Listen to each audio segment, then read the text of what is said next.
So good afternoon again, and welcome to the annual meeting. I'm Craig Connor. I'm chairman of the board of the corporation as well as the bank, and I'll be chairing this meeting. Amber Reeve is here somewhere there. She's our secretary of this meeting. Joe Williams, I'm sure, is our CEO, and then Eric Lawson, our CFO, is here, and he will have a little presentation for us later on. Ab informs me that the records of the corporation show that there were 2,010,690 shares of common stock outstanding on the record date and entitled to vote. Now, there's a slight discrepancy of 487 shares. That was the difference between the number of shares listed in the proxy and shares that were adjusted related to our equity compensation program. And they were not removed by the time the proxy went out. So about the proxy, it went out on or about April 13th of 2026 to each shareholder of record as of March 31st, 2026. We have two inspectors, Eric Lawson is one, and Christopher Phillips. They both agreed to serve, and they're going to count the votes and examine all the voting materials for this meeting. And they have informed me that the necessary quorum of 1,005,346 shares of common stock are present in person or by proxy. And therefore, we do have a quorum and we can vote on the business at hand. Does anybody want to vote that hasn't voted yet?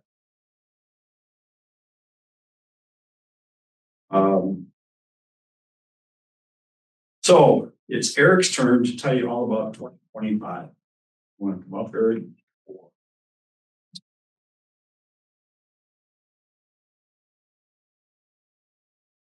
Okay. Thank you all for attending. We appreciate it, and probably will appreciate it more once you hear me go on for a few minutes. So with that being said, hopefully I have the slideshow done well. We have this in front of us now, so I can look towards you anyways. I may still be reading, but at least I'll have you get to see my face. So we have to read this because this is part of any information that we provide. It has potential to be forward-looking. So statements or comments made at this meeting may be forward-looking statements. Forward-looking statements may include, but are not necessarily limited to, financial projections or other statements of the company's plans, objectives, expectations, or intentions. These matters involve certain risks and uncertainties. The company's actual results may differ significantly from those projected or suggested. So with that exciting stuff being noted, I will move on.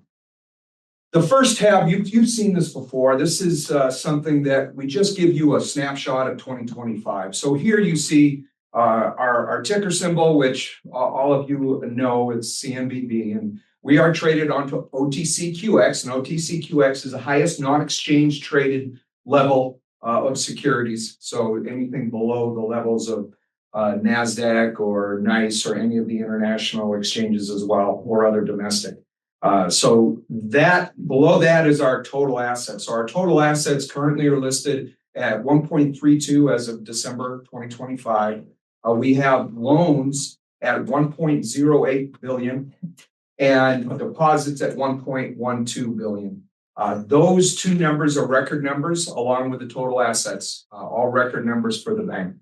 Tangible book value per share, also a record number at $52.40. And then finally, dividends per share, record number, $1.45 per share.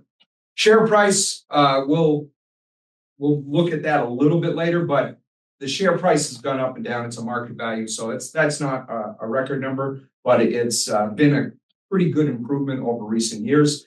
And then finally, the market cap. So what the market cap tells us is really the overall capitalization of the bank when you look at the shares that we have outstanding and the price of the market at the time that we did this. In this case, we did this more recently just to give you an update. And as of 3/31, our market cap is just under 94 million.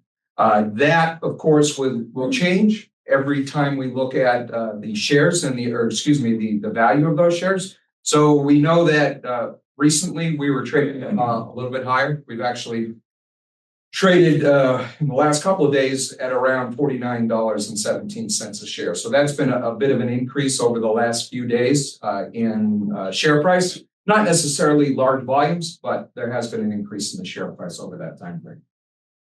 So we go to the next page, and this is where we start to see the trends that we would all focus on as either associates or shareholders. You can see that the three items that we have listed are total assets, total net loans, and deposits. Our total assets, we've seen a continued increase from 2021 to 2025 of roughly, I have 14% increase over that time frame. But I'd say more importantly for that is when you look backwards, you actually would see from 2016 to 2021, we doubled in size during that time frame. So over this last decade plus, you've gone from roughly a $500 million bank to a $1.3 billion bank. So you've seen a lot of change. And the change recently has been upward momentum, but of course it's tough to maintain that level. It actually probably wouldn't be good for a bank to maintain that level of growth over that long of a period of time. So we've leveled out over recent times, and we're at just over 1.3.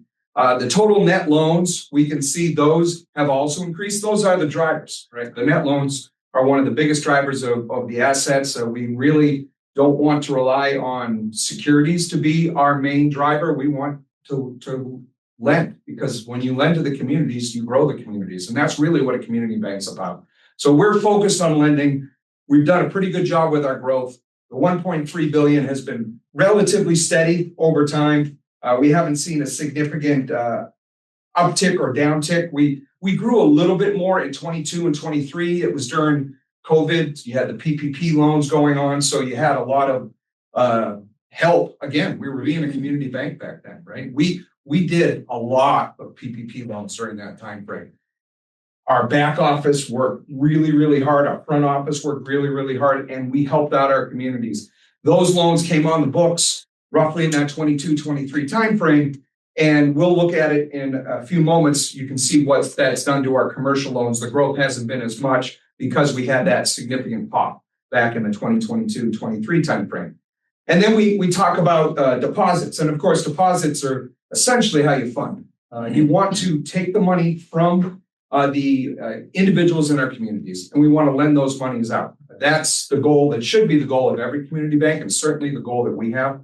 So that is a big focus, but you can see when we look at that line in comparison to the other lines, we haven't seen that significant level of growth. So as we work through that, we talk about deposits, right? It's part of what we do from a planning standpoint. But when we look at our deposits, we have to look at what options we have available to us, because deposits don't occur in a vacuum, right? We can't just say we're going to go out there and get more deposits. Normally, you're going to have to pay for those deposits, whether it's through new people that come to the bank or whether it's through increased rates. So when you look at that, that's one piece. The cost of funds goes up. So you can't just raise cost of funds, because as a bank, we don't just operate on our cost of funds. We have to get a net interest margin. So now we're looking at our earning assets. We need to raise our earning assets. So when we look at improving deposits, we also have to look at how do we increase the yield on our earning assets. And that's part of a change that we've been focused on over the last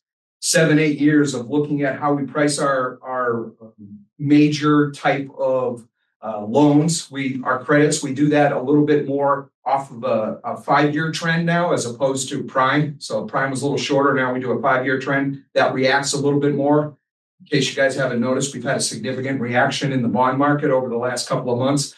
So instead of prime, which is pretty much stays flat, we've had adjustments in how we lend because the 5-year has changed over that time frame. It's actually increased quite a bit over that time frame. So that part is important to us. But then you look at our net interest margin, which we'll talk about in a second. That helps us. I mean, that's really just an amalgamation of the two things that I talked about. But we also have to look at our non-interest expense, our non-interest income. Those are important pieces for us in total, because if we improve those, then we have the ability to bring in deposits at a higher cost, because we can pay a little bit more. Because the bottom line that we provide back to our shareholders in dividends or just growth can now be a little bit higher.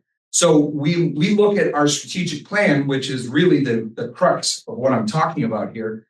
That focuses on growing the non-interest income, the decreasing the growth of non-interest expense, because that's normally always going to go up. And then combining that with an ever-increasing NIM. So that's really our focus when it comes to liquidity and deposit growth. It's not just simply focusing on adding more deposits, because that's just not something you can easily do in a vacuum. As we go to the next slide,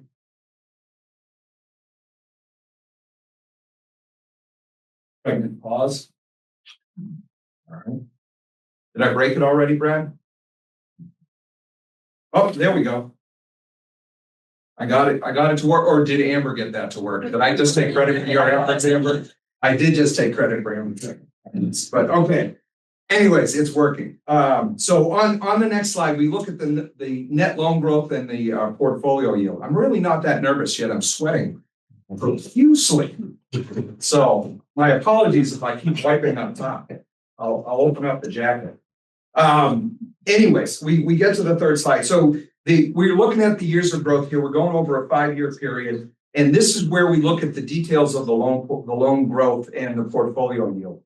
Really, what you have from a consumer credit, which will be the bottom credits, not a lot of increases. And that's mostly due to the rate environment and competition. I mean, on our consumer credits, we're competing with a lot of credit unions. And honestly, the rates that they provide are just not sustainable for an institution such as ours. So we don't necessarily decommit because, of course, we have a very big consumer lending piece. But to be able to grow that excessively, that's the part that you're not just seeing the results of there.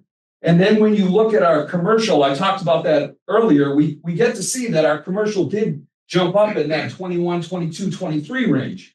And it just has flattened off a little bit. But when you take out the 20 plus million in PPP loans, it actually has had a good increase. And when you compare that across the industry, you don't see a lot of community banks with that high a percentage of commercial loans. So we still continue to do a great job in just commercial. And that's not talking about the next area, which is CRE. CRE has consistently been a big growth point for us over the last decade plus. And you can see we've gone from 420 million in 21 to over 630 million in 2025. And that growth has been through not only the areas that we have consistently and always been in, but the newer areas. And when you say newer for a bank as old as us, newer is still Lenawee, newer is still Jackson. And then, of course, we have Kalamazoo and Lansing as well, or Lansing would be Hingham County. So those counties that we've been into, those have helped our growth significantly as well.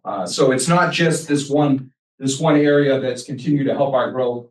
We've also seen growth in the residential real estate. That is not necessarily a change in how we do things. It's more a change in the rate environment. Rate environment over the last few years has obviously gone up. And in that rate increase, you haven't seen as much turnover or as much activity. So we're not producing as many new loans as maybe you would have seen in 21 and 22. And with that lack of production, you tend to have less loans that are saleable and more loans that we keep on our books. So we're seeing a little bit more of an increase, which historically you would see a little bit flatter in that area. And then I think finally, the piece that everyone concerns themselves and is focused on is the increase in our earning assets, or in this case, our loan yield. We go from 451 in 2021, a significantly low rate environment at that point, all the way up to 599 at the 12/31/25. And actually, when you look at what we've seen so far in 2026, we've continued to improve on that portion of our balance sheet. So continued good levels of earnings.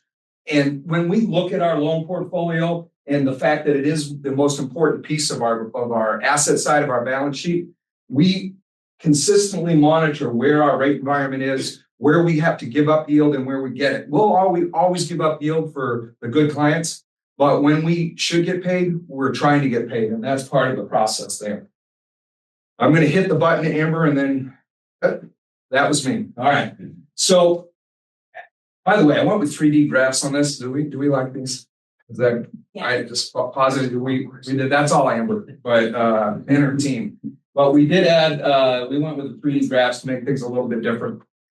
This is our classified assets. Now, when you look at our, and I'm sure everyone here has dove very deep into our 1231 financials. So you would see that we've had an increase in our classifieds on a year-over-year basis. So the way I've broken this out is I put non-accruals on the left pie, substandard on the right. Obviously, we have less in the non-accrual side because the non-accruals flow into the substandards. So the substandards are going to be higher, but the non-accruals are the base. And the non-accruals are loans that, by definition, we don't accrue for.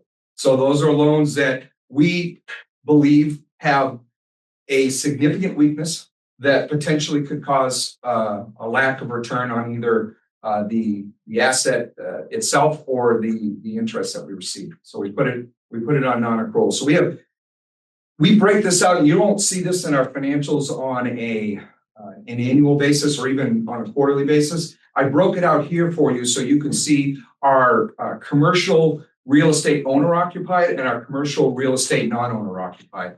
I think when you hear banking and you hear about non-owner occupied, that's really been something that's been talked about by the talking heads in the media. So to give you a little bit more of an insight into where we are here, and probably you'd understand this already, we have more in our commercial real estate non-owner occupied than we do in our owner occupied.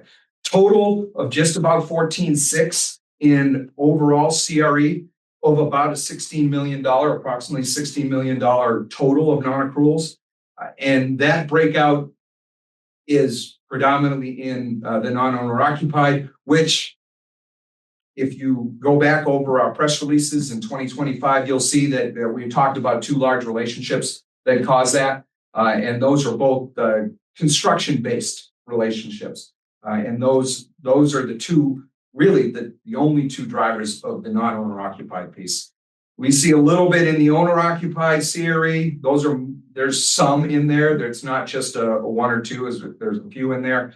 And then you have the commercial, and commercial, a lot of times there's a commercial loan and there's a CRE for different parts of the credit. So there might be some more overlap in the 4.8 million and the 1.4 than you'd expect. There's a little bit of an overlap there. As we move to the substandard, those are loans that we watch. We rate, and a lot of banks do, a 1 through 8. And so when you look at classified, those are our 6 through 8 loans. And those 6 is substandard, meaning that it has some definitive weaknesses there. 7 is really doubtful. And so that means it's pretty much on its way to being charged off or at least collections. And then 8 is a loss, which it's really not a useful piece because you never really get there. It automatically gets charged off, usually by 7, sometimes in the 6 level. So when we look at this, we can see that those non-owner occupied transferred over. There's a little bit more in there than just what we had with those 2 loans, but not a significant increase. But when we look at that in total, we get to 26.6 million in the substandard as of 12/31/25. And what we do is we monitor these loans at a higher level than any of our other loans. Those loans are individually analyzed, individually assessed. We have our credit people and our senior lender look at these consistently and analyze. And what our focus is trying to look at where our risk is. And if there is a need, we write that off.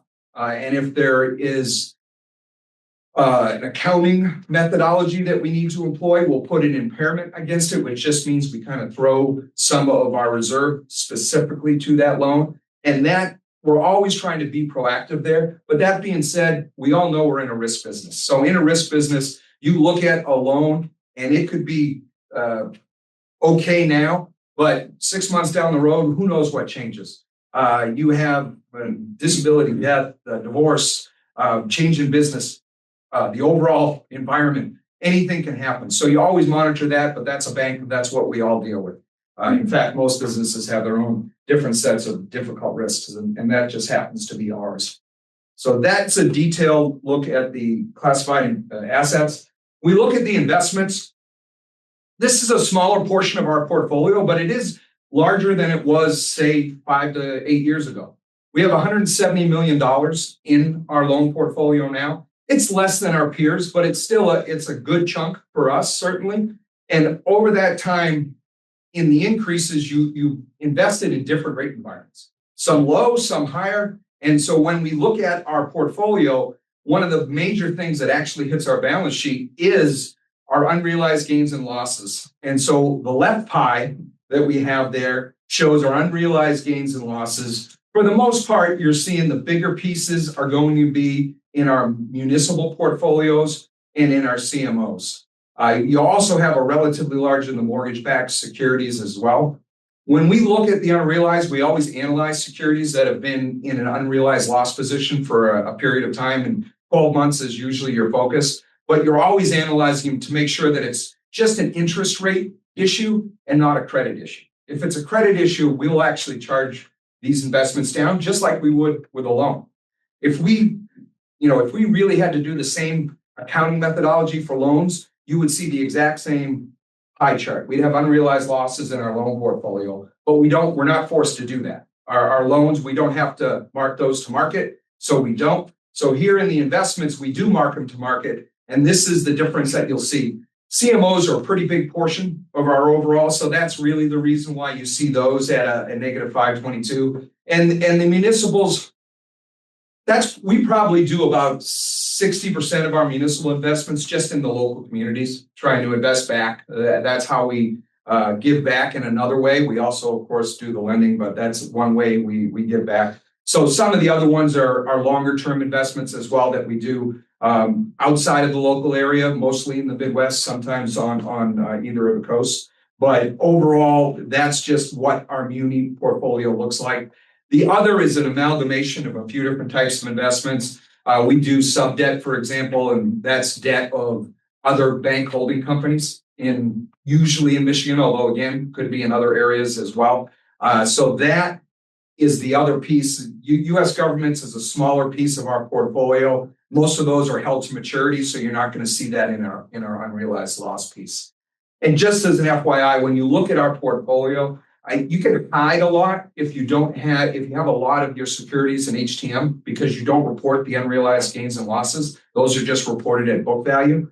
So for us, we have 130 million of our investment portfolio in available for sale. So those are repriced in this left pie chart. So when you're looking at it, you see a significant portion of our portfolio. So when we compare ourselves to our peers and we see that our unrealized losses are under 2.1 million compared to a portfolio of 170, that's pretty good when you compare ourselves relative to the peers.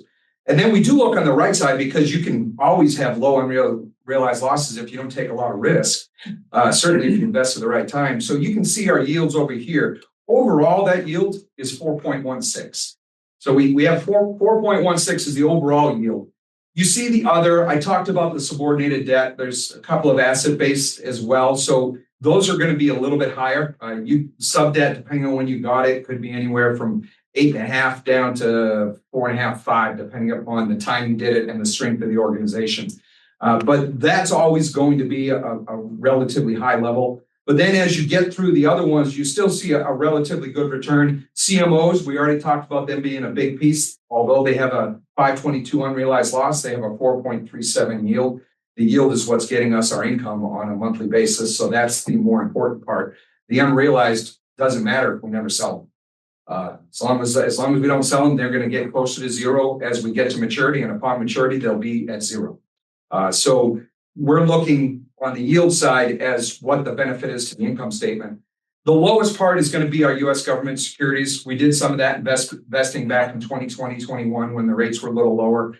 The longest we have is 27, so we should start seeing those pay down relatively soon. They already have paid down quite a bit, so that's a small piece of the overall portfolio. And then munis, some of those are tax exempt. In fact, most of them are. So it's a 3.11 yield, but you have to tax affect that. So it's a little bit better overall when you look at the entirety of the activity, at least on the income statement. When we get to deposit trends and current composition, What I wanted to show here was on the left side, we see our total interest-bearing deposits compared to our total deposits. And the total deposits are going to be that line that goes up in that bluish tinge. That goes from the 1044 in 21 to the 1117 in 2025. The total interest bearing, you can see that has continued to increase, and really no one cared about rates in 21 and 22. There just wasn't a lot of focus on it. As we got to 23, 24, 25, we started to see that focus, and you can see the impact of that in our cost of deposits. Our cost of deposits went from 36 basis points in 2021 to 227 basis points in 2025. The rate environment changed, and it changed quickly, and it changed dramatically. And luckily, as you'll be able to see from our yields, that we've done a pretty good job in matching that with our earning assets. On the right side, we put this in here just to show you the change in our liabilities. When we look at our deposits, maintaining a level of 26% non-interest bearing that we saw in 21, 22 it's going to be very, very difficult to do again. The focus has been on getting paid for every single penny you have in there. I don't begrudge that, but that certainly is a change from what we saw in 21 and 22. You just didn't see that focus back at that point. So we're just below 20% now. Honestly, if we went to 2026, we did a year forward and we were still about here, I'd be happy with that. Because that challenge is going to be maintained. So when we look at the top portion of this bar graph on the right side, you see that our interest bearing maintained itself in that high 60s range. That's to be expected. The change in the time deposits is mostly because we had a higher rate environment in 23, 24, and even now in 25 relative to what we had in 21 and 22. People were leaving the CDs back then, but they've come back a little bit, and we're still seeing more rollover in those type of investments than we had seen historically. And that's shown here in the graph and the impact on us. As we move forward, we do look at our net interest margin, our yield on earning assets, and our cost of funds. It's all this. I look at the effective Fed funds rate, which is the next number there. It's the one in red. I kind of look at that as the stalking horse here, and this is where we look at the differences between our cost of funds and our yield on earning assets, and then of course our NIM. We start out in 2021, very, very low rate environment. Cost of funds at 27 basis points. We have our yield on earning assets at 352, and then we have 356 for a NIM. So pretty clustered together from the NIM perspective, and the yield on earning assets and cost of funds were essentially as low as they were going to get. As we move forward, we see the effective Fed funds rate start at 0.08 and then move up to 4.33, 5.33, and then start to lower down a little bit as the rate environment is moderated over the last couple of years. That impact is also seen in our cost of funds. Our cost of funds over that time frame went up 618% from 2021 to 2025. That's 167 basis points. And that increase had to be matched by our earning assets for us to continue to have a decent NIM. So our earning assets, although not increasing at that level because we were so low on our cost of funds, they still increased at that point over 62% on that time frame. But that increase, when you look at that as just a basis points, is 221 basis points. So that's how we were able to take a NIM of in 2021 at 356 and move that all the way to 391 in 2025, even with our cost of funds going up to 194. You can also see that we did peak out so far, cost of funds in 2024 at 202. So we've done a good job of maintaining our deposits without worrying as much about the high cost of funds. Some of that is CD rollover, of course, because CDs were at a higher rate. But that's really what drives us. That's what when you look at our income statement, these are the numbers that are significantly impactful. As we wind down for everybody, we get to the stock repurchases. the stock repurchases are something that our board has been a real big proponent of over these last couple of years because they've seen the value that it's brought to our shareholders.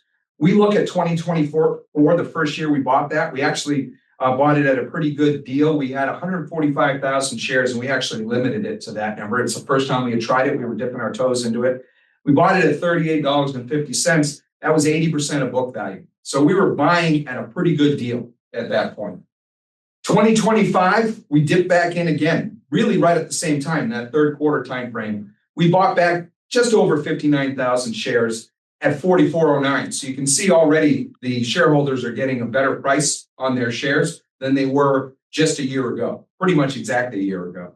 Now that we ended up buying it at 84% of book value. So we're seeing a little bit more competition for our shares. We had to pay a little bit more to get those shares back. And again, we got just over 59,000.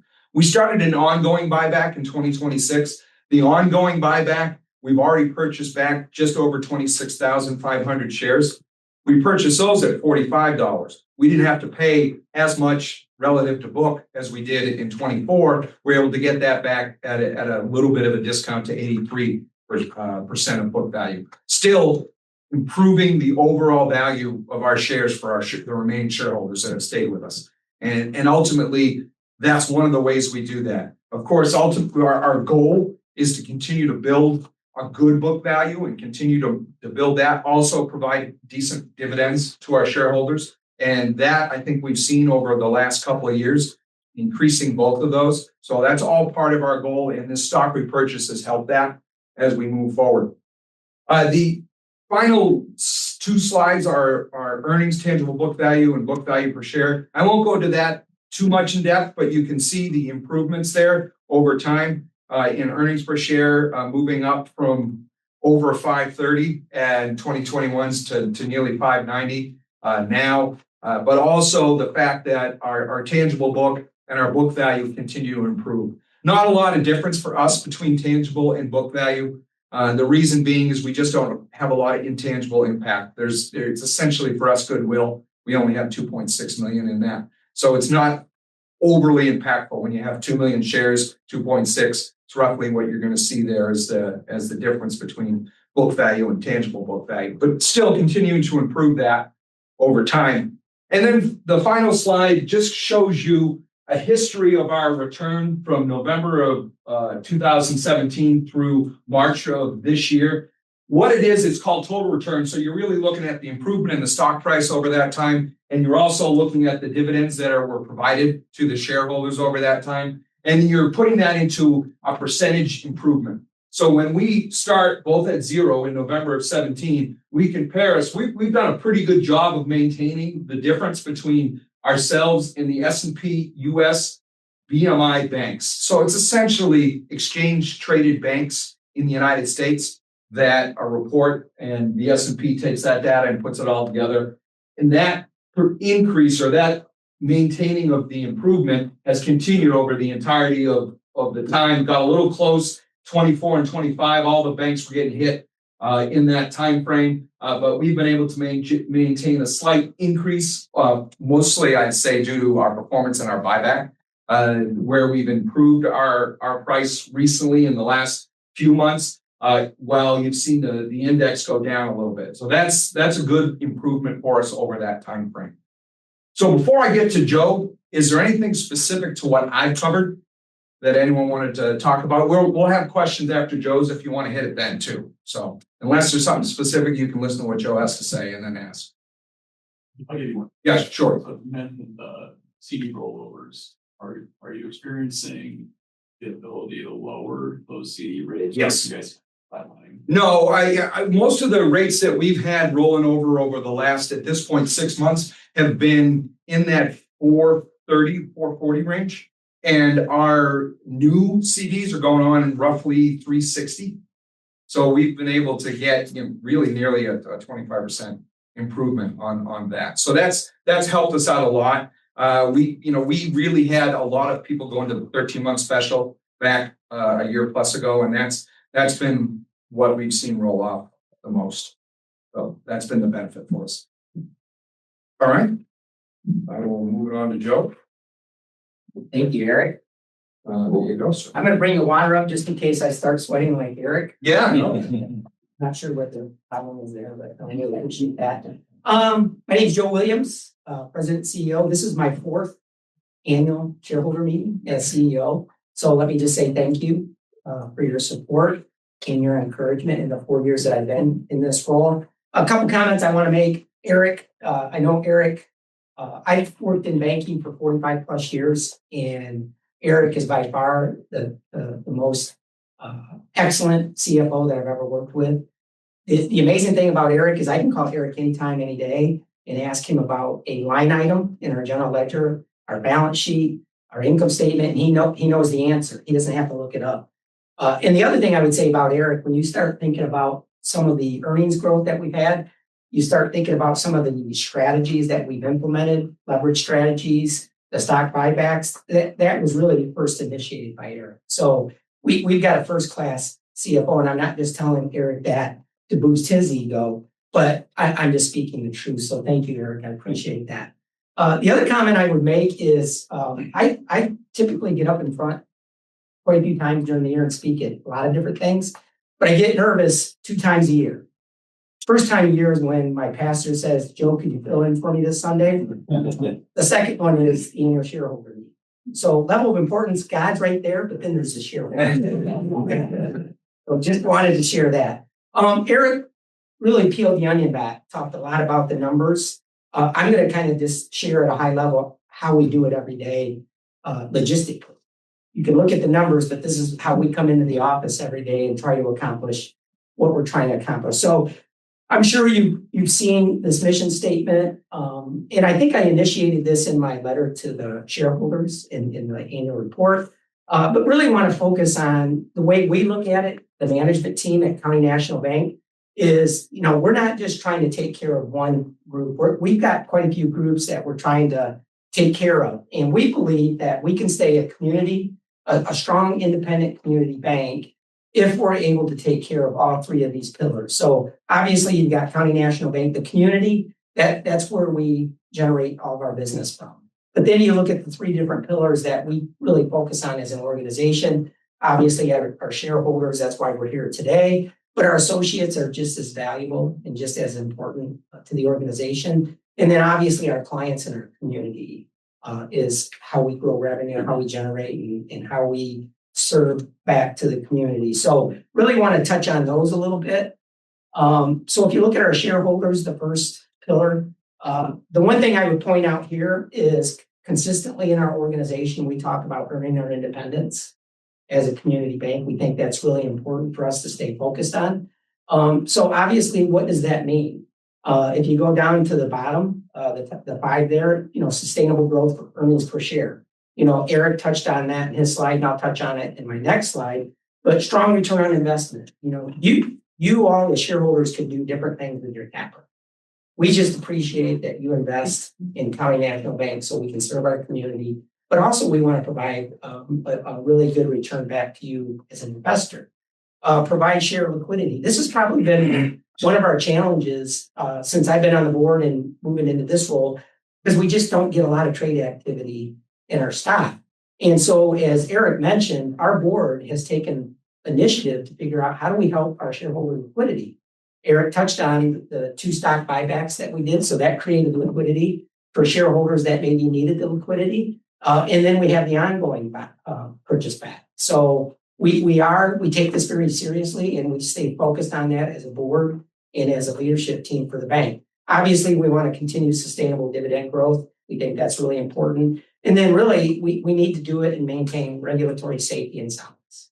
All that we do, that's really important too, because we don't need regulators in saying, you're not running the bank very well, or you're going to see losses. So we pay special attention to making sure we do all 5 of those things, and one's not more important than the other.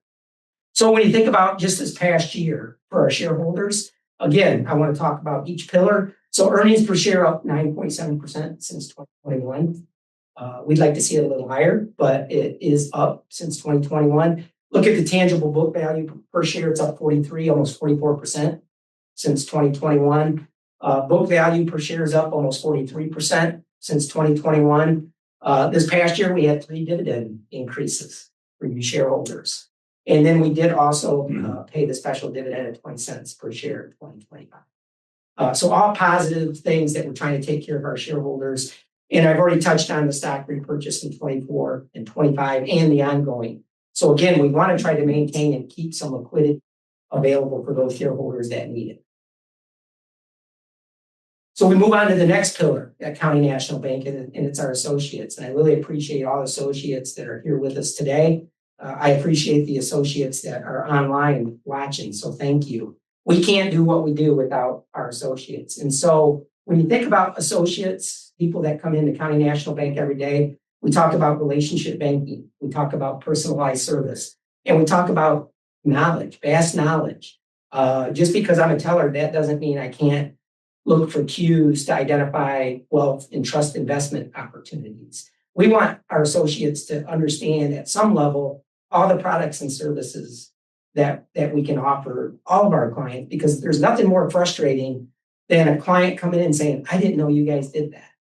So we want to continue to educate and get all of our associates to understand all the products and services that we offer. They don't have to be the expert, but they at least have to have somewhat knowledge, because we don't know what client they're going to be talking to that day or on a weekend or at a community event. So how does CNB value its associates? Obviously, we spent a lot of time working on culture in the 4 years that I've been in my role. Culture is really important. Culture drives everything. Culture starts at the top. And so we've taken building a culture that's sustainable and lasting. And honestly, we want to build a culture that associates get up every day and they go, I'm inspired to come into work every day. And when they leave, they're going to be inspired to come back tomorrow. And when you think about the culture that we instituted and we try to live out, I don't want them, the management team does not want them to be just words on a wall. They have to be in action. And so you think about our core values, we talk about transparency.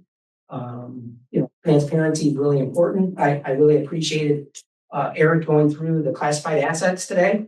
Again, our goal and desire is to be completely transparent with everybody. We talk about accountability. Accountability is really, really important. And that's one that we continue to learn and grow on. We talk about continuous learning, continuous improvement. Things change so rapidly when you start thinking about stablecoin and start thinking about AI. Things are changing so rapidly in our industry. We have to be an organization that has continuous learning and continuous development. And then living out our core values. We created a culture committee. We try to go out to all of our locations, not just the offices, but all of the support areas of the bank, and really spend a lot of time talking about core values. The one core value that we added this year, so I talked about continuous improvement, empathy. We've got empathy, but the one that we really added this year that kind of ties into accountability is everybody takes personal ownership. And I'll talk about scorecards in a minute, but everybody that comes in every day, they know what their outcomes are. They control their outcomes. They have to take personal ownership of that. And so we try to give good care to our associates. We try to have good work-life balance for all of our associates. We try to invest. We can always invest more in the development of our people. And again, as we continue to grow and things change rapidly in the market that we're working in, we really need to focus on growing our existing people and adding talent to the organization, and an investment in associates. So let's take a look at kind of what we've done in 2025. So the first thing that we did a market salary study. We hadn't done one in a while. We get the MBA, the Michigan Bankers Association salary survey. That kind of gives us a broad overview of kind of market competition from a salary, total compensation, benefits.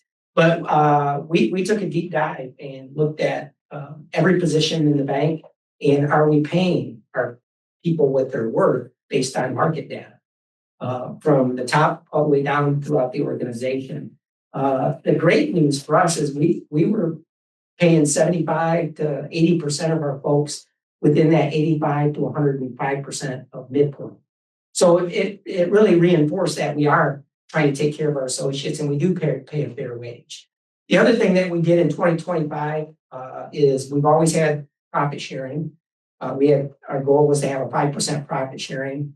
We moved some profit sharing budgeted dollars over to incentive scorecards.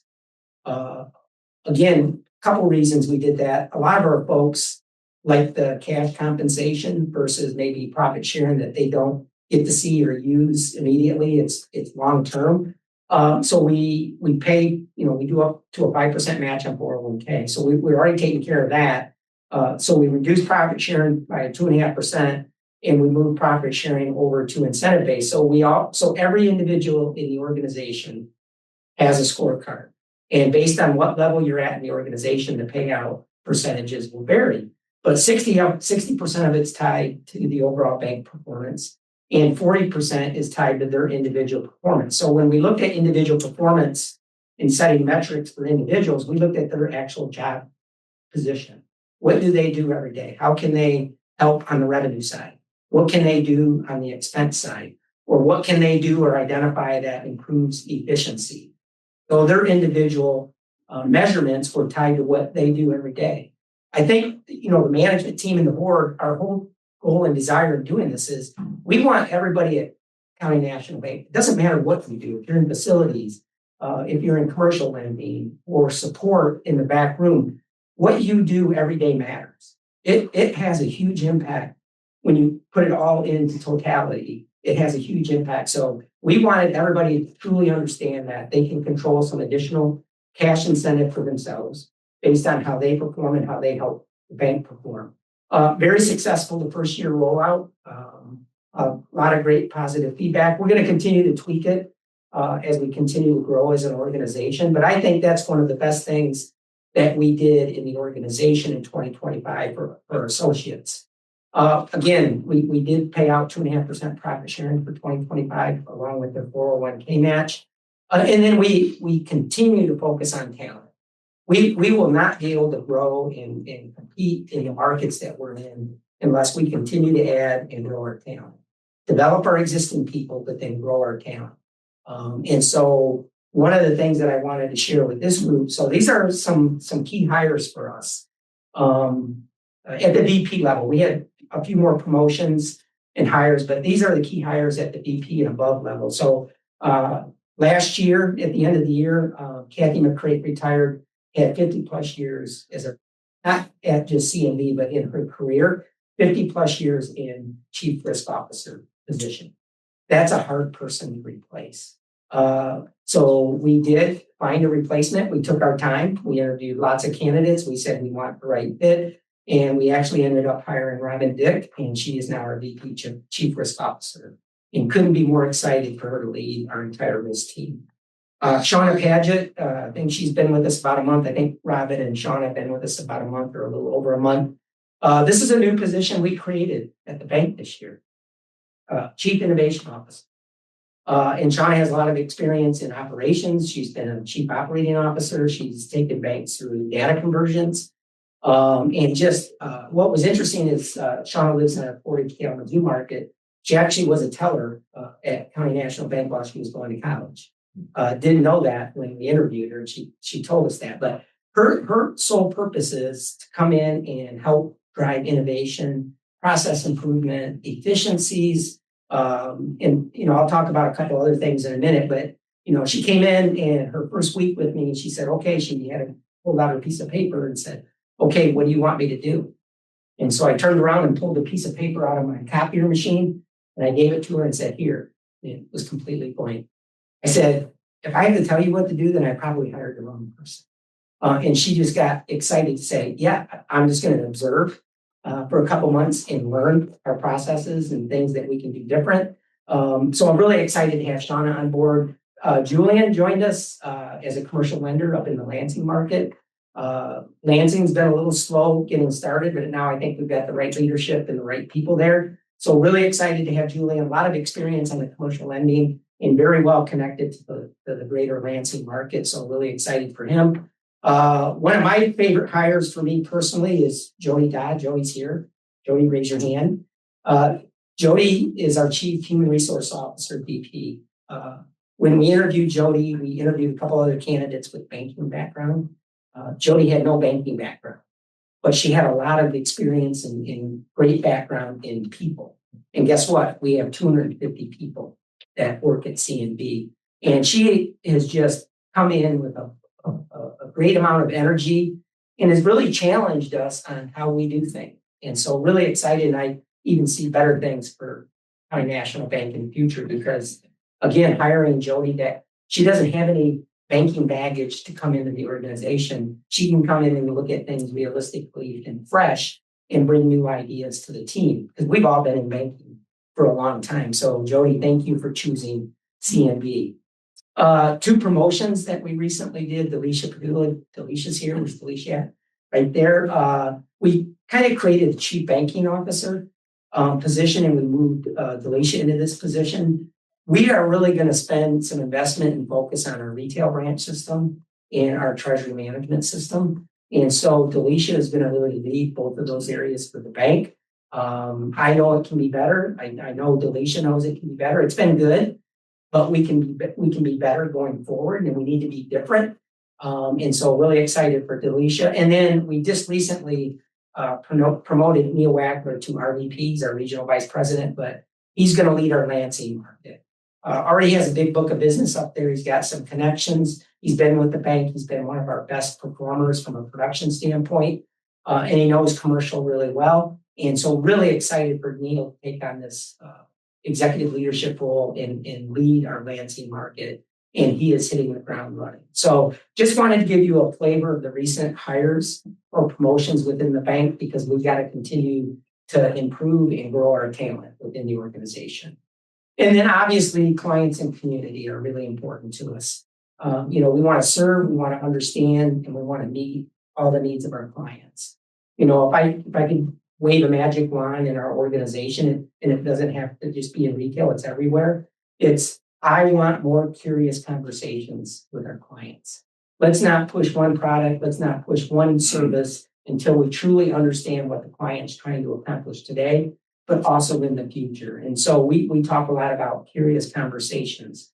We always want to do the right thing for the client. We don't want to say you need to produce X number of widgets this month, and all you do is push widgets, even though the client may not need it. We want to listen to better understand the needs of the client and then come to the table with solutions. But we always want to do what's right for our client. And obviously, most of you know this, all of our associates are deeply involved in our community. There's not one market that we don't touch. There's probably not one nonprofit that we don't touch at some level, either through individuals participating or leading, or actually donation and contributions to that organization. And then, my team probably gets tired of me saying this, but no matter where you're at in the bank, our first response to anybody coming into the organization to figure out how we might be able to help them, our first response should never, ever, ever, ever, ever, ever, ever, ever, ever be no. It should be, let me see how I can make that work. And so hopefully I emphasized that when I made that comment. But that's how we want to act and behave at County National Bank. And so you take a look at what we did in 2025. Over 200,000 in community contributions and sponsorships in all of our markets. We had 4,700 plus volunteer hours. When you add up all the associates, and I think this is light, to be honest with you. I don't think everybody gets their numbers put into the system, but over 4,700 plus hours of our team out in the community serving and giving back. We helped 206 organizations, either through service or through sponsorship or through community contributions. And then also we've got, our community at the foundation, our CMB Foundation, we also contributed $85,000 back to the community for our foundation. So again, those are some pictures of some of the things that we get involved in. But we could probably spend a couple hours just talking about what we do to serve and give back to the community. But that's who we are. And, we talked about the CNB story. Probably the one thing that I failed to mention is that as we grow and as we get bigger, we have to stay small. Our message has to be consistent no matter what market you're in. So as we continue to grow, which is what we want to do, our message has to stay small. We want to be personal. We want to be relatable, and we want to be serving all of our communities. And then I'll finish with some key strategic initiatives for 2026 going into 2027. Right now, we are in the middle of our core system evaluation. Technology, we talked about AI and everything going on in the technology world. So we're evaluating, do we stay with our current core provider, or do we look at finding another partner that can take us where we need to be in the next 5, 10, 15 years? So that's a big project. I've intentionally tried to stay away from that committee because I know people want me to influence that decision, but I'm not a power user. So all of our power users of our systems are on that committee, client facing and backroom. So that's going to be a big decision for us and the board to make, hopefully within the next couple of months. One of the reasons that we hired Shauna and created the Chief Innovation Officer position is we want innovation, we want efficiency improvements, we want process improvements. One of our strategic initiatives is to really start taking a look at our non-interest expense and peeling the onion back. If you look at our efficiency ratio, we're in the low 70s. If we could get that down into the mid 60s to the low 60s, that would have a significant impact on our earnings ability. And again, we can't just do that overnight, but we are going to embark on that endeavor in the organization, because if we start implementing efficiencies and process improvement, we can help reduce that non-interest expense. One of the areas I get excited about, grow wealth management, assets under management. Looking at our new markets, we entered Portage, Kalamazoo, we've entered Lansing, and we've always entered with a loan production office. And I really challenged Christopher Phillips to say, well, we could go into a new market with a wealth introduction. And my big, hairy, audacious goal for Christopher, and we talked about it in our trust committee before this meeting, is that wouldn't it be great if our wealth assets under management matched the bank's assets on the balance sheet? And so Christopher and I spent a lot of time dreaming and talking about how we're going to do that. So really excited for his leadership and that entire team there. Grow non-interest income, again, looking at all of our products and services, looking at the retail, looking at all of our treasury management. Eric went through all the numbers, how we continue to grow commercial clients. We're getting to that middle market level, 10, 12, $15 million loans. Well, these clients are very sophisticated and want sophisticated treasury management services. We need to be able to offer those services, but we need to get paid for the services that we provide. So we're going to look at all the areas of growing non-interest income. A majority of it comes from our wealth asset revenue, but we need to find other areas and get paid for the services that we provide. And then we're going to continue to grow and expand in our new markets, Kalamazoo and Lansing. Travis is here. Travis, raise your hand. Travis is our market executive, and he's our Portage Kalamazoo market. Actually, you're going to have him come into our June board meeting and kind of give them a recap of where he's been in the last 3 years. He's ahead of what we had originally planned from a production standpoint. So now we're starting to look at, okay, where do we put that office? Where we can add retail, where we can add treasury management, where we can add wealth. So really excited for Travis's leadership up there. And then we're going to try to duplicate that in the Lansing market with Neil Wagler leading that. But I just want to say thank you for all that you do.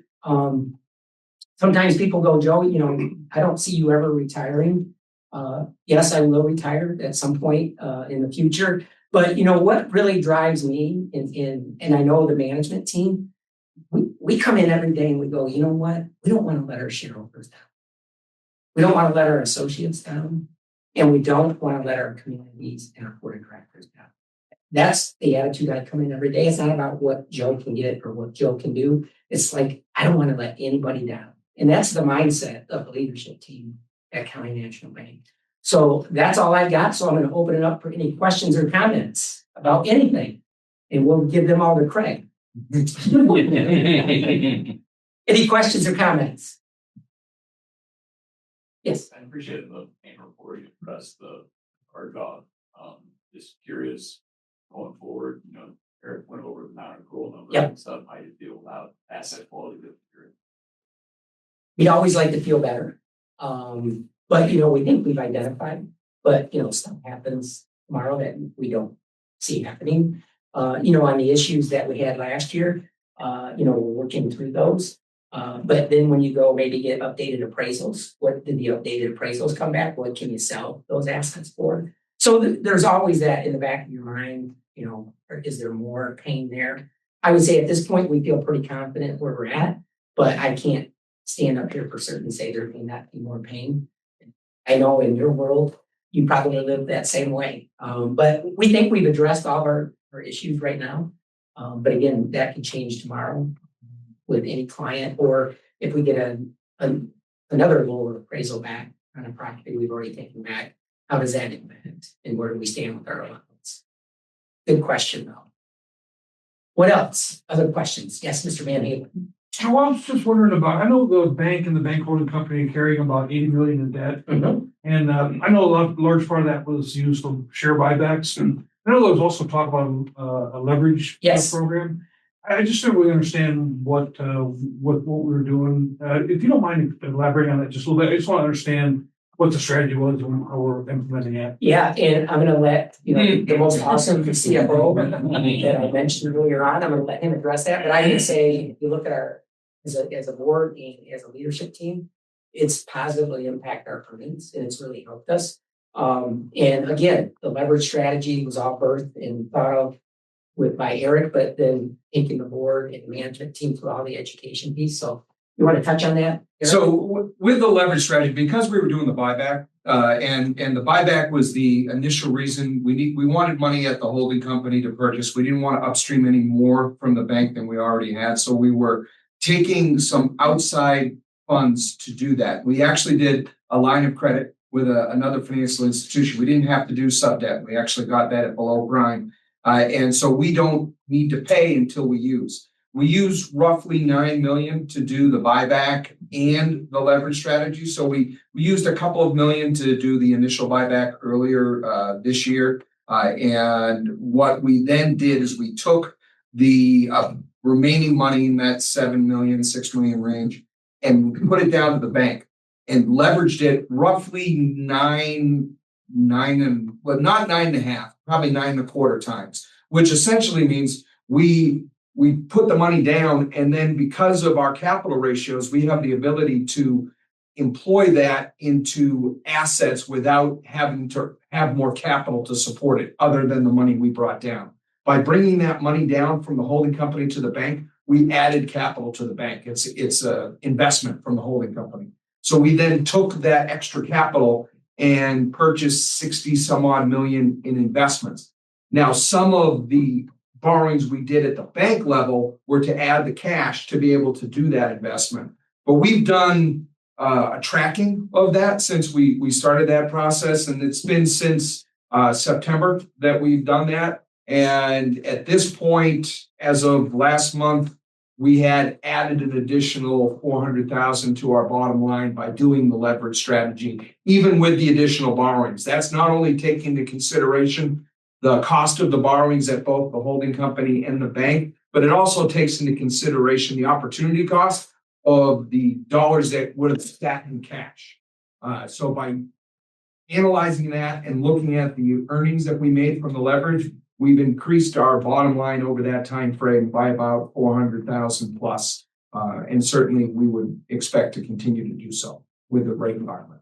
So essentially the money you're using for leverage, that's essentially becoming bank money and you're treating it the same as other bank money, basically trying to make loans with it essentially? Doing something, yes, some sort of investment. I mean, technically the money really could have gone anywhere. We, in our heads, think of it as being used for leverage, but we brought the money down and we were lending at the same time. So I'm sure some of it went out one way or the other. But yes, we basically use that to give us more capital, because ultimately the banks are constrained by the capital that they have available to them, right? And so for us to maintain that 9.5 leverage was still giving us more than enough to have good capital ratios at the bank, but use that for extra earnings, whether it's loans or whether it's the investments that we bought. Did that answer your question, man? Yeah, I think so. Okay. I think so, yeah, thank you. Okay, if you need more time.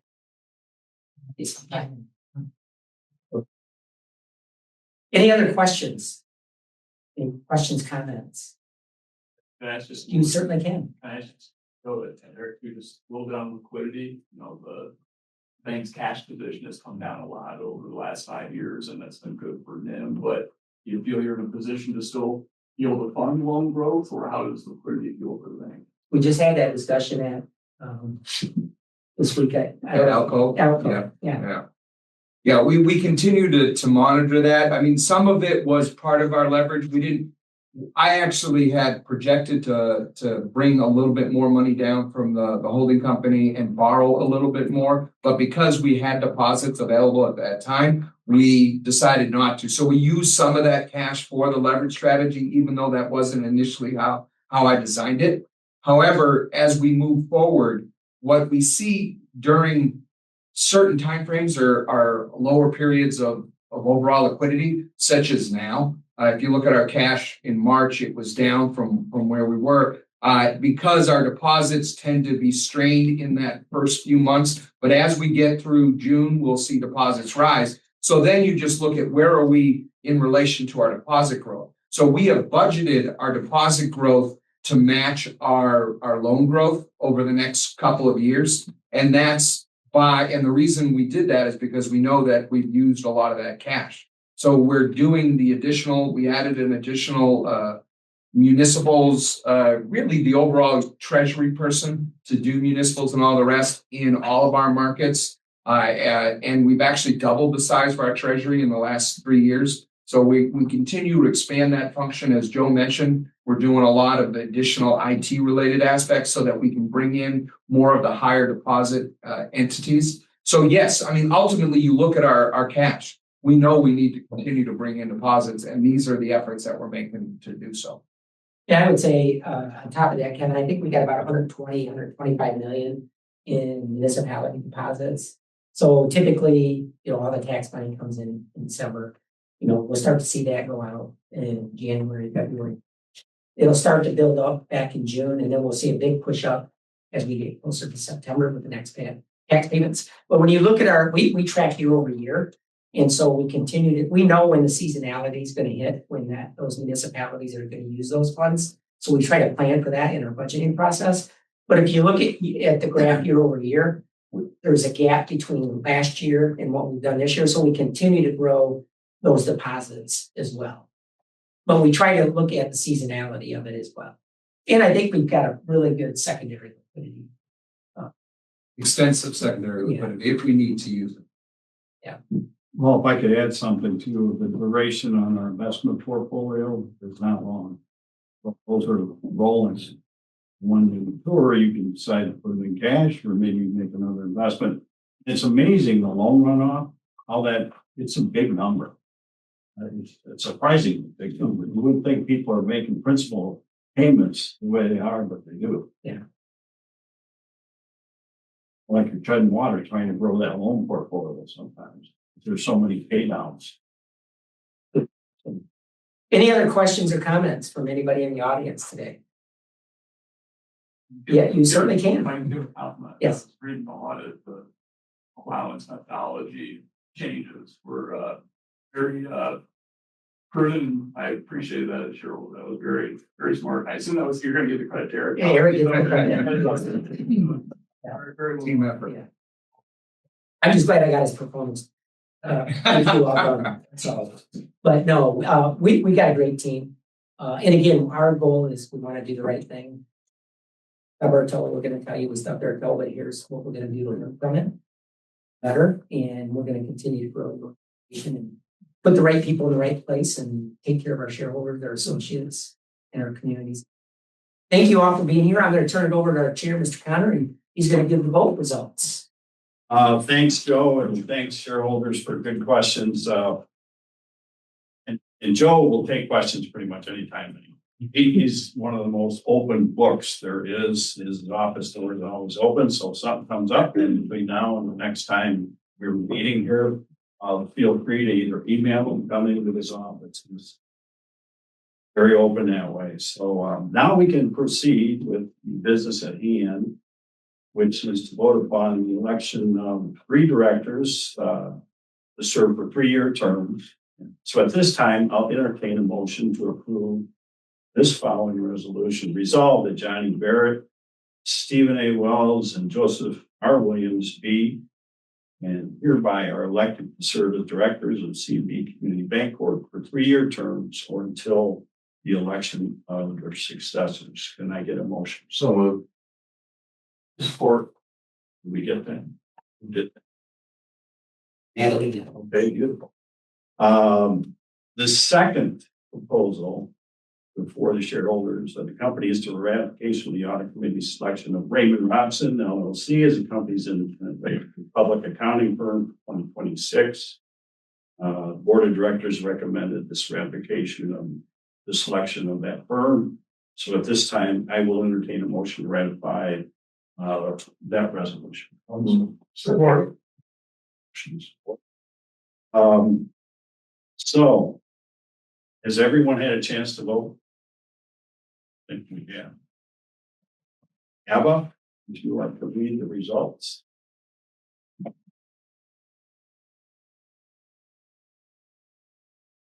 Present at this meeting in person or by proxy are holders of 1,111,199 shares of the common stock of the corporation, representing 55.26% of the total votes eligible to be cast, constituting a majority and more than a quorum of the outstanding shares entitled to vote.